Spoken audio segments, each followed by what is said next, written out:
மாண்புமிகு பேரவைத் தலைவர் அவர்களே, தமிழ்நாடுடைய சட்டப்பேரவை வரலாற்று சிறப்புமிக்க சட்டப்பேரவை. காலங்காலமாக நம்முடைய மரபை நாம் கடைபிடித்து வருகிறோம். மாண்புமிகு சட்டப்பேரவைத் தலைவர் அவர்கள் அந்த ஆசனத்திலே அமர்ந்து முதலாக பேசுகின்ற பொழுது பல்வேறு தலைவர்களை குறிப்பிட்டெல்லாம் அவர்களுடைய வழியிலே இந்த அவையை நடத்துவேன் என்றெல்லாம் கருத்துக்களை நீங்கள் தெரிவித்தீர்கள். ஆனால் இன்றைய தினம் தாங்கள் சொன்ன அந்த கருத்துக்கள், அந்த மரபுகள் கடைபிடிக்கவில்லை.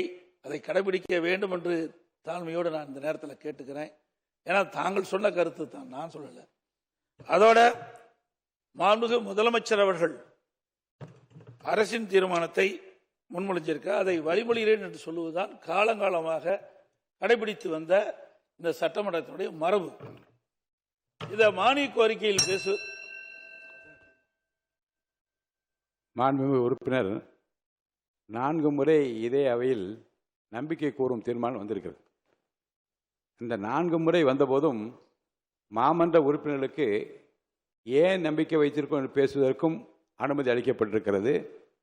நம்பிக்கை இல்லை என்று சொல்கின்றவர்களுக்கும் வாய்ப்பு அளிக்கப்பட்டிருக்கு. அந்த வகையில் தான் இன்றைக்கும் நம்பிக்கை கோரும் தீர்மானத்தின் மீது ஆதரவு அளிப்போரும் பேசுகின்றார்கள், எதிர்த்து கருத்துக்களை கூறுவோரும் கூறிக்கொண்டிருக்கிறார்கள்.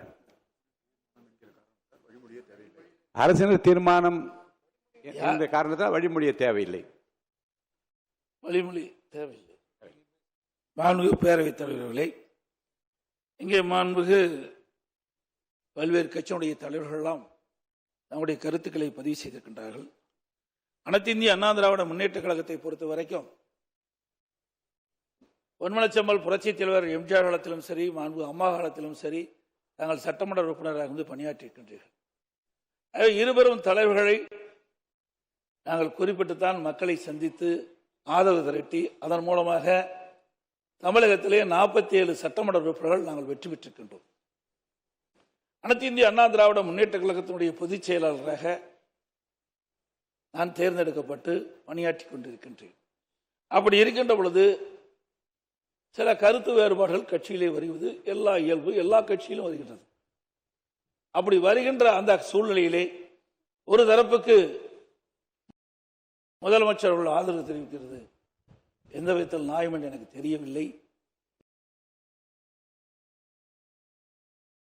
ஒரு முன்னுதாரணமாக இருந்துவிடக் கூடாது என்பதற்கு தான் முதலமைச்சருடைய கவனத்திற்கு நான் கொண்டு வருகின்றேன்.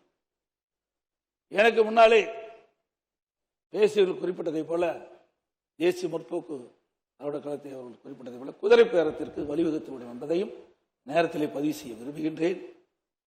திராவிட முன்னேற்ற கழகத்திலே 47 சட்டமன்ற உறுப்பினர் இருக்கின்றோம்.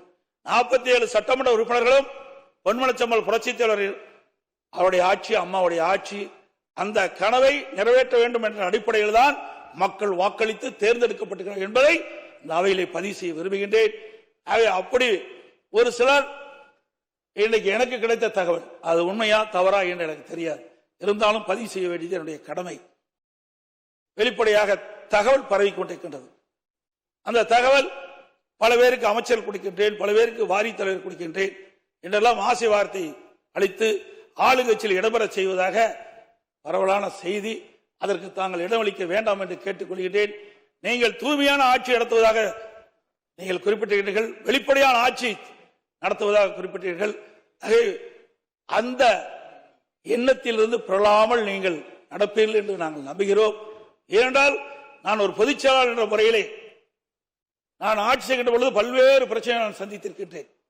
முதலிலே வறட்சி, பிறகு புயல், கொரோனா, பிறகு பல்வேறு சங்கங்கள், இதையெல்லாம் சந்தித்துத்தான் நாங்கள் இந்த நிலைக்கு வந்திருக்கின்றோம்.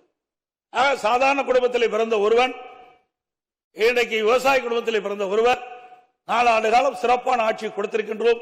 அந்த ஒரு இக்கட்டான சூழலிலும் மக்களுக்கு தேவையான திட்டங்களை கொண்டு வந்து நிறைவேற்றப்பட்ட அரசு என்பதை இந்த நேரத்தில் சுட்டிக்காட்டி நான் சொன்னதையெல்லாம் இங்கே அவையில் பதிவு செய்தெல்லாம் மக்களிடத்தில் எடுத்து சொல்லிய காரணத்தினால்தான் எங்களுக்கு 47 இடங்களை மக்கள் கொடுத்திருக்கின்றார்கள்.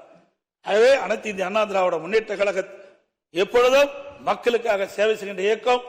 ஆளுங்கட்சியானாலும் சரி எதிர்கட்சியாகவும் சரி, நான் கடந்த காலத்திலே 5 ஆண்டு காலம் எதிர்கட்சியாக இருக்கின்ற பொழுதும் இதைத்தான் நாங்கள் வலியுறுத்தினோம். இன்னைக்கு மக்களுடைய பிரச்சனையை முன்வைப்புதான் எங்களுடைய நிலை. ஒரு விளக்கு ரொம்ப நேரம் எரிந்து கொண்டிருக்கின்ற பொழுது அது மங்களாக எரியும், அப்பொழுது தூண்டி வைக்கின்ற பிரகாசம் எரியும். அதே போல எங்களுக்கு எதிரி கட்சி இல்ல, எதிர்கட்சி என்ற நிலைப்பாட்டில் தான் நாங்கள் எப்பொழுதும் இருப்போம். எங்களுடைய தலைவர்கள் அந்த பாதையைத்தான் எங்கள் வழிவகுத்து சென்று கொண்டிருக்கின்றார்கள் என்பதை இந்த நேரத்திலே பதிவு வைத்து, மாண்புமிகு முதலமைச்சர் அவர்கள் கொண்டு வந்த தீர்மானத்தை நாங்கள் எதிர்க்கின்றோம். அனைத்து இந்திய அண்ணா திராவிட முன்னேற்ற கழக உறுப்பினர்கள் அனைவரும் எதிர்த்துத்தான் வாக்களிப்பார்களா என்பதை தெரிவித்து அமர்கின்றேன்.